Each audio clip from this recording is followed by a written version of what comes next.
जय देश जय नेपाल। किन होला है यिनीहरूले सधैँ यस्तै गर्ने, संसद भवनमा हल्ला गर्ने, यो गर्ने।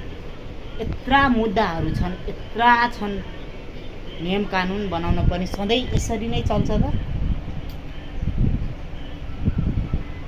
नयाँ भन्ने पनि त्यस्तै।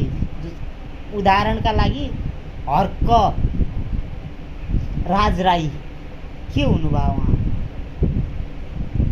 सभामुखले टाइम दिनुभएको छ 1 घन्टाको, नाम टिपाउनका लागि। उहाँले नाम नटिपाउने रे, उहाँ वरिष्ठ हुनुहुन्छ। कस्तो वरिष्ठ हो भने म दङ परिरहेको छु। हर्कराज राई एकदमै भेडो भन्नुभएको छ, किन हो थाहा भएन। उहाँलाई कति घमण्ड हो मलाई त्यो पनि थाहा भएन, तर यो एकदम गलत छ। कानुन बनाउन, निर्माण गर्न, नियम बनाउन धेरै गर्नुपर्ने छ जनताको लागि। यो सरकारले